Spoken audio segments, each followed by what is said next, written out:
안녕하세요. 매일 새로운 사연을 전하는 읽어주는 사연 라디오입니다. 구독과 좋아요, 많은 공유 부탁드립니다. 오늘의 사연 시작하겠습니다. 안녕하세요. 돌싱되기 일보 직전의 30대 여성입니다.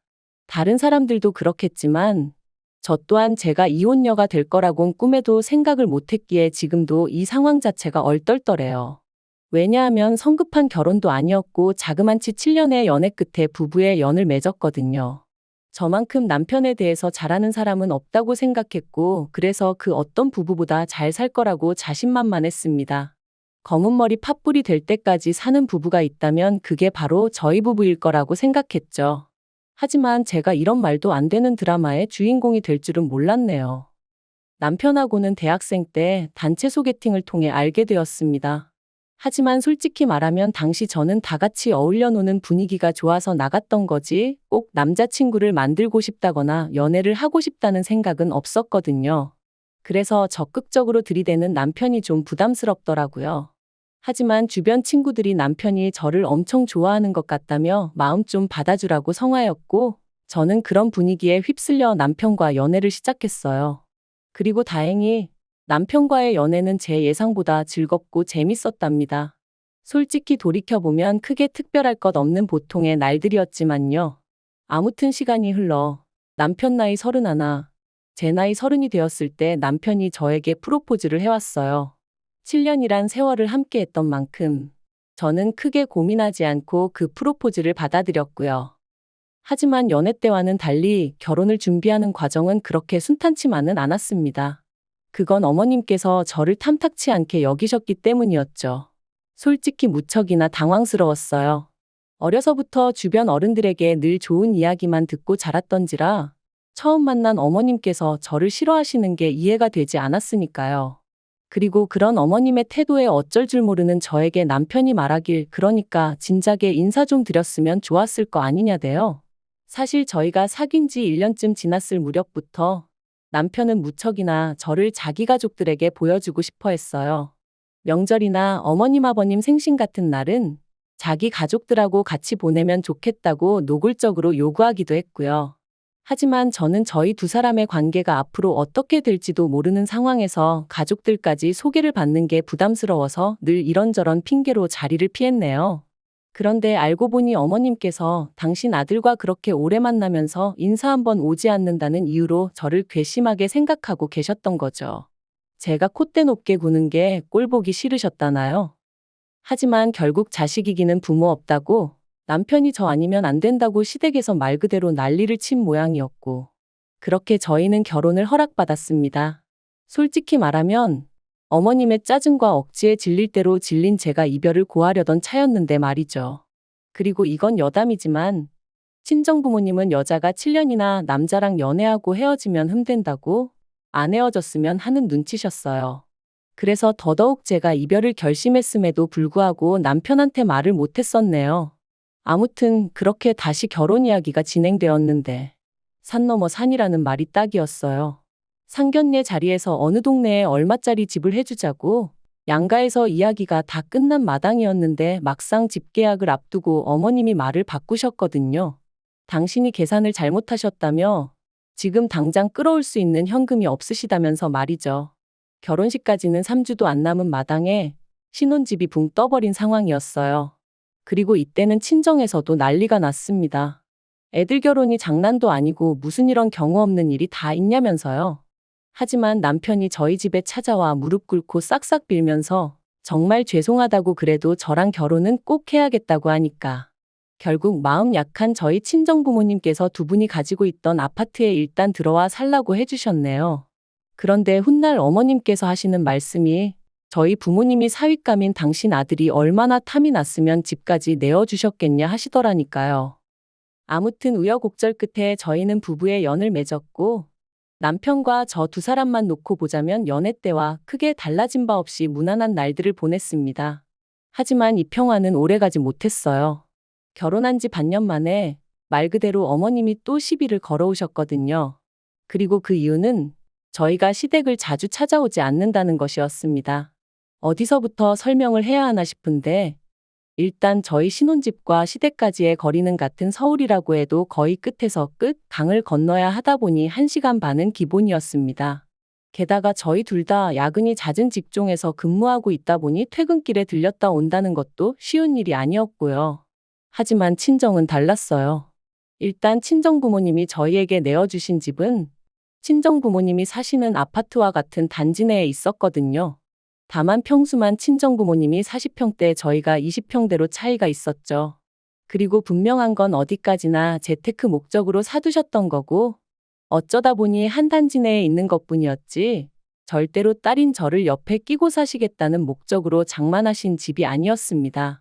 그런데 어머님께선 저희가 시댁에 자주 오지 않는 이유가 친정 가까이 살아서 그런 거라며 급기야 이사를 하라는 말도 안 되는 억지를 쓰시더라고요. 돈도 없는데 어떻게 이사를 하냐니까 저희가 사는 아파트를 팔면 되는 거 아니냐면서요. 어차피 저희 살라고 내주신 거 팔아서 다른 데 가서 사는 거나 차이 있냐면서 말씀하시는데 어이가 없어서 남편더러 어머님은 왜 말도 안 되는 소리를 하시냐니까 섭섭해서 하시는 소리니까 그냥 한 귀로 듣고 한 귀로 흘리라대요. 하지만 이런 일들 때문에 제가 이혼까지 결심한 건 결코 아닙니다. 어머님이 생각 없이 하셨던 말씀 때문이긴 하지만요. 일단 자초지종을 설명해 보자면 남편에게는 무려 10살이나 어린 저하고도 9살 차이가 나는 신우가 있어요. 그리고 이 신우로 말하자면 남편이 말하길 어려서부터 공부도 잘하고 손 가는 일이 별로 없었다는 거예요. 그래서 시댁의 자랑거리라면서 어머님이 신우 같은 며느리 보는 게 소원이다 그런 말씀도 자주 하셨었다나요? 하지만 솔직히 저는 신우랑 대화를 많이 해본 것도 아니고 해서 신우가 얼마나 대단한 아가씨란 생각은 안 들었어요. 별 관심도 없기도 했고요. 아무튼 그런 신우가 몇 달 전 자기가 할 말이 있다며 시부모님은 물론이고 저희 부부까지 모여달라 하더니 딱 봐도 신우만큼이나 어려 보이는 남자 하나를 데리고 왔습니다. 그리고 그때까지만 하더라도 저는 신우가 드디어 남자친구가 생겼구나. 그래서 가족들한테 소개하고 싶었나 보다 생각했어요. 남편도 저를 소개시키지 못해 안달이었던 기억이 나면서 남매가 꼭 닮았네 싶기도 했고요. 하지만 그 자리는 단순히 남자친구를 인사시키는 자리가 아니었습니다. 신우가 같이 온 남자친구의 아이를 가졌다고 폭탄 발언을 했으니까요. 정말 무슨 영화에나 나올 것처럼 모든 사람들이 순간 얼어버렸어요. 저도 제가 방금 뭘 들었나 싶었죠. 그런데 그때 어머님께서 신우더러 네가 임신은 무슨 임신이냐며 소리를 지르셨습니다. 그리고는 신우 옆에 앉아있는 남자친구에게도 내 딸한테 무슨 짓을 한 거냐며 내 딸 인생 망쳐놓고 여기가 어디라고 왔냐? 앞장서라 네 부모 면상 한번 보자. 말 그대로 막말을 퍼부으시대요. 그리고 그런 상황에서도 신우는 평소처럼 입 딱 다물고 한마디도 하지 않았습니다. 어머님이 당장 병원 가자, 지우자 하시는데 낳아서 키울 거라는 말만 딱 한마디 한 걸 제외하면 말해요. 결국 어떤 쪽으로도 결론을 내리지 못한 채 저희 부부는 집으로 돌아왔습니다. 돌아오는 내내 남편이 착잡한 표정을 하고 있었고 저는 이런 상황에서 뭐라고 하는 게 위로가 될지 전혀 모르겠더라고요. 그래서 다음날 출근할 때까지도 나 죽었소 하고 남편 눈치만 살피고 있었습니다. 회사에 출근하고 나서는 오히려 숨통이 트이는 기분이 들 정도였죠. 그리고 이런 일상이 자그만치 일주일가량 이어졌는데 솔직히 처음엔 남편이 안쓰럽기도 하고 그래서 제가 어떻게든 남편 기분에 맞춰주려고 했거든요. 그런데 저도 사람인지라 퇴근하고 집에 오면 마음 편히 쉬고 싶은데 남편의 한숨소리라도 들리면 또 무슨 일이 있나 싶어서 신경이 곤두서다 보니 나중엔 언제까지 이렇게 지내야 하나 싶은 게 답답하더라고요. 그리고 더는 이렇게 못 지내겠다. 남편하고 허심탄회하게 대화라도 나눠봐야겠다 마음을 먹었던 날이었어요. 퇴근하고 집에 오니 현관에 낯익은 신발이 놓여 있었습니다. 그리고 그건 바로 저희 어머님의 신발이었어요. 제가 어머님을 발견하곤 좀 당황스러웠지만 연락도 없이 무슨 일로 오셨냐 여쭸더니 저한테 볼 일이 있어서 오셨답니다. 그래서 저는 옷도 채 갈아입지 못하고 어머님과 마주 앉게 되었고 또 당황스러웠던 건 남편이 제 옆이 아닌 어머님 옆에 가서 앉았다는 거였죠. 신우의 폭탄 발언 후 어머님도 마음고생을 꽤나 하셨는지 얼굴이 많이 상하셨더라고요. 그리고 그런 어머님을 보고 있으니 평소에 제가 어머님께 가졌던 불편한 감정들과는 별개로 안쓰러운 마음이 들었습니다. 그래서 어머님이 무슨 말씀을 하시건 최대한 들어드릴 생각이었고요. 그런데 어머님께서 꺼내신 말씀은 결코 제가 들어드릴 수 없는 것이었어요. 바로 저희 집에 신우와 신우 남자친구를 들어와 살게 해주라셨으니까요. 어머님께서 제 이해를 돕겠다며 덧붙이신 이야기는 가관도 아니었습니다. 어머님께서 신우를 앞장세워 신우 남자친구 집에 찾아가셨는데 그 집 형편이 말도 못하게 안 좋더래요. 게다가 그 남자친구 어머니란 사람은 저희 시어머니 표현에 따르면 아나무인이 따로 없어서 지들끼리 좋아서 그 짓거리하다 애가 생긴 걸 나더러 어쩌라는 거냐며 오히려 어머님한테 큰 소리를 치더랍니다. 그리고는 당신은 당장 먹고 죽을 돈도 없다며 결혼을 시키든 어쩌든 마음대로 하라고 하지만 해줄 건 없다고 땅못을 박더라나요? 그러면서 세상에 이런 일이 어딨냐고 당신이 정말 속이 썩어 문드러진다며 저에게 하소연을 하셨는데 솔직히 이 정도는 아니었어도 저도 제가 남편과 결혼할 때 어머님께 당한 게 있다 보니 어머님이 마냥 불쌍하기만 한 것은 아니었네요. 아무튼 저는 어머님의 하소연에도 불구하고 싫다고 단칼에 거절했습니다. 어머님이 도대체 왜 싫다는 거냐, 가족끼리 이러는 거 너무하지 않냐며 저에게 이유를 말해보라시길래 저희 친정부모님이 저 편하게 살라고 내주신 아파트에 임신한 신우랑 신우 남자친구 신혼방을 차려줘야 할 이유는 없지 않냐 했죠. 그랬더니 이번엔 남편이 나서서 같은 여자끼리 서로 사정 좀 이해해 줄 수 있는 거 아니냐대요. 그래서 제가 남편더러 같은 여자니 뭐니 그런 식으로 엮지 말라 했습니다. 결혼도 하기 전에 생각 없이 애부터 만드는 신우를 나는 도무지 이해할 수가 없고 그런 신우를 데리고 살라는 어머님도 같은 여자지만 도무지 이해가 안 된다고요. 그리고는 더는 말 한마디도 섞고 싶지 않아서 어머님 배웅 잘해드리라 하고 안방으로 먼저 들어갔어요. 웅성거림과 소란스러움이 잠깐 들리더니 현관문 열리는 소리가 났습니다. 그래서 나가보니 남편도 어머님 모습도 보이지가 않대요. 저는 도저히 화를 참을 수가 없어서 신우에게 전화를 걸었습니다. 혹시나 신우가 제 전화를 안 받으면 어쩌나 했는데 3번 울리고 바로 받더라고요. 그리고 저는 신우가 어머님과 마찬가지로 하소연이라도 하면 어쩌나 싶어 서둘러 제가 먼저 입을 열었습니다. 도대체 어머님하고 무슨 이야기를 한 건지 모르겠지만 나는 아가씨고 아가씨 남자친구고 못 받아준다 했죠. 그랬더니 신우가 황당하다는 듯 그게 무슨 소리냐면서 언니가 나하고 내 남자친구를 뭘 받아준다는 거냐대요? 그래서 시침이 떼는 거냐? 어머님이랑 아가씨 오빠가 나더러 우리 친정부모님 아파트에서 아가씨랑 아가씨 남자친구한테 방을 내주라는데 난 못한다. 그러자 신우 말이 자기가 미쳤냐는 거예요.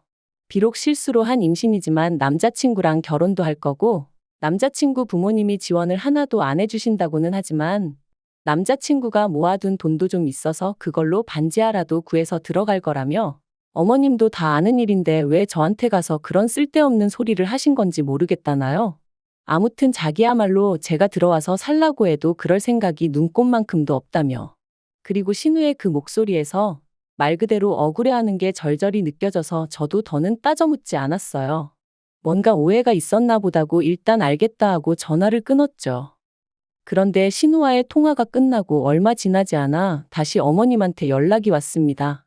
그리고는 저더러 그새 신우한테 전화를 한 거냐며 촉새냐고 왜 이렇게 꼴 보기 싫은 짓만 골라 하냐며 짜증을 내시는 거예요.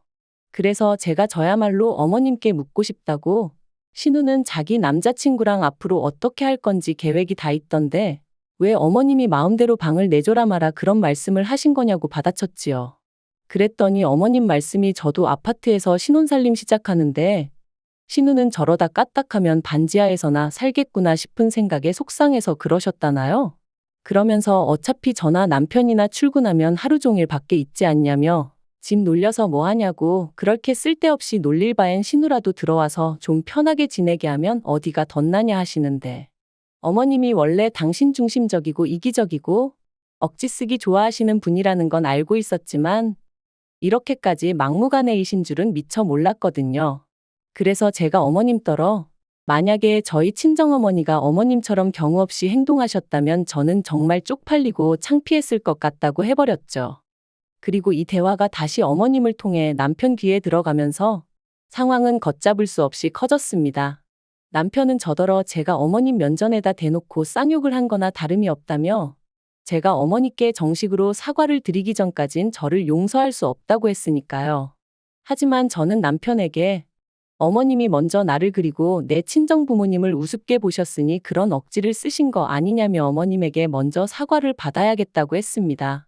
그리고 이 대화는 다람쥐 쳇바퀴 돌듯 4일 내내 이어졌는데 그 과정에서 제가 남편에게 말 그대로 질릴 대로 질려버렸네요. 그래서 죽어도 사과는 못한다 말한 게 이혼하자 소리가 되었고 남편이 짐을 챙겨 집을 나가버렸습니다. 집을 나가면서 남편은 저더러 반성하고 있으라는 말 같지도 않은 소리를 했지만 저는 반성 대신 서류를 하나씩 준비했어요. 바로 이혼에 필요한 것들이었죠. 사실 결혼기간이라고 해봤자 3년 남짓이었고 아이도 없었기에 별로 복잡한 건 없었어요. 남편이 결혼하며 해온 것이라곤 자기가 타던 차를 가져온 것과 3천만 원을 들여 집 리모델링을 했다는 점이었는데 차야 가져가도 하나 아쉬울 게 없었고 리모델링은 저는 안 해도 된다고 한 걸 자기가 저희 부모님 뵙기 민망하다며 그거라도 해야겠다 우겨서 한 거였거든요. 그러니 말 그대로 제가 토해줘야 할 건 하나도 없었죠. 그리고 정확히 일주일 만에 저는 남편을 만났습니다. 얼굴 보더니 첫마디가 반성 많이 했냐대요. 어이가 없어서 웃음만 나왔어요. 제가 먼저 연락해 만나자고 한 걸 제가 자기한테 숙이고 들어온 거라고 착각한 모양이었죠. 솔직히 이혼 서류를 챙겨나가면서도 예정도 있고 그래서 정말 이혼을 해야 하나? 확고하다 생각했던 마음이 조금 흔들리던 찰나였는데 뻔뻔한 남편의 태도를 보니 그런 생각을 했다는 사실조차 수치스러울 지경이었습니다. 하지만 남편은 계속해서 솔직히 제가 어머님한테 너무했다며 어머님 딴에는 얼마나 어려운 부탁이셨겠냐입니다. 그 자존심 센 양반이 며느리한테 처음 아쉬운 소리 한 번 하신 건데 그걸 그렇게 거절당하셨으니 많이 상심하셨을 거라나요? 그리고는 덧붙이기를 연애할 땐 순하고 착한 여자인 줄 알았는데 요즘엔 속았다는 생각이 든다는 거예요. 그리고 저 때문에 어머님하고 신우하고도 크게 싸웠다면서 이제부터는 며느리로서 처신 좀 잘하라나요? 처음엔 뭐라 짓거리나 드러나 보자는 마음으로 들어준 건데 점점 도를 지나치는 남편의 말을 더는 견디기 힘들었습니다. 그래서 그렇게 신우가 걱정되시면 어머님도 우리 친정부모님처럼 신우한테 아파트 하나 해주시면 되겠네. 능력이 안 되셔서 못 해주시나 해버렸어요. 그리고는 우리 결혼할 때도 그렇고 시부모님 너무 뻔뻔하신 거 아니냐. 당신은 아들이라 이해할 수 있을지 몰라도 피 한 방울 안 섞인 나는 이해 못하겠다. 그러니까 이참에 서로 이해하는 사람들끼리 똘똘 뭉쳐 살라 그랬죠. 그리고 결과적으로 저희는 협의 이혼을 하는 것으로 이야기가 끝났습니다. 남편이 처음엔 위자료가 어떻고 해대더니 어디서 뭘 보고 왔는지 잠잠해졌거든요. 저 또한 그저 이 진흙탕에서 하루빨리 빠져나오고 싶은 생각밖에 없었기에 기세를 몰아 이혼을 밀어붙였네요. 그리고 마침내 이제 완전히 남남이 되기까진 일주일 남았어요. 그저 하루빨리 모든 걸 정리하고 온전한 제 인생을 살고 싶습니다. 남편과 함께한 세월이 길었던 만큼 미움과는 별개로 쌓인 추억들도 많은데 당분간은 틈틈이 그걸 정리하는데 시간을 써야 할 것 같고요. 안타깝긴 하지만 그래도 제 인생을 더는 이 몰상식한 집구석에 갖다 버릴 순 없으니까요. 긴 이야기 들어주셔서 감사합니다. 오늘의 사연은 여기까지입니다. 구독과 좋아요, 알람 설정해주시면 앞으로 더 좋은 사연으로 찾아오겠습니다. 감사합니다.